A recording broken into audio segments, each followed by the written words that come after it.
Alam mo, madami nang nagbago. Gumigising ako na masakit ang nararamdaman. Ramdam ko, oo, na nanlalamig ka na. Oo, mahal mo ko, pero sa salita lang. Alam mo kasi, sa care, wala ka nun pagdating sa akin eh. Sa physical love, wala ka din nun pagdating sa akin. Alam mo kung bakit? Sa tagal na panahon, hindi mo pa naiparanas sa akin na kapag may galit ako, yung lambing.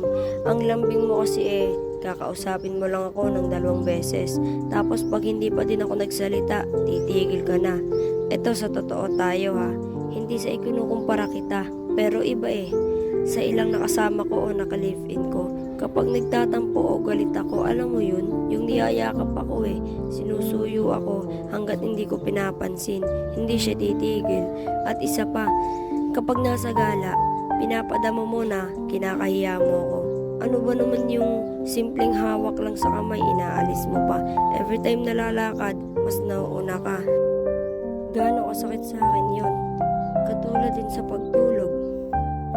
Noon, lagi mo sinasabi na yakapin kita, hawakan. Pero ngayon, yayakap ako, galit ka pa. Hahawak ako, haalisin mo. Tingin mo sa araw-araw gaano kasakit yung binibigay at pinapadama mo. Napapansin ko din sa'yo na kaya mo kahit wala ako. Nakakatulog ka ng maayos kahit alam mong nasa sofa ako. Ano ba naman yung ulitin mo gisingin ako na lumipat sa kwarto, di ba?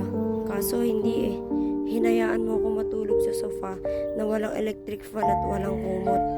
Tapos nagising ako na pawisan. Di ko man lang nakita yung care mo kasi dumiretso ka ng tulog. Tiningnan mo lang ako. Sa umaga gigising ako, laging naluluha. Ganito ka ba magmahal? Ano ba naman yung pakinggan mo ko kapag nag-aaway tayo? Pero hindi Matanda ka na pero para kang bata mag-isip. Nagbubunga nga ako, aalis ka. Or tatawanan mo pa ako. Tapos kasalanan mo kapag nag-aaway tayo, makikipagsigawan ka pa. Ako pa din ang manunuyo. Kailan ko kaya mararanasan suyuin? Araw-araw na lang bang itatanong sa sarili ko? Araw-araw na lang ba ako masasaktan ng hindi mo alam? Sana may nakakaintindi sa nararamdaman ko.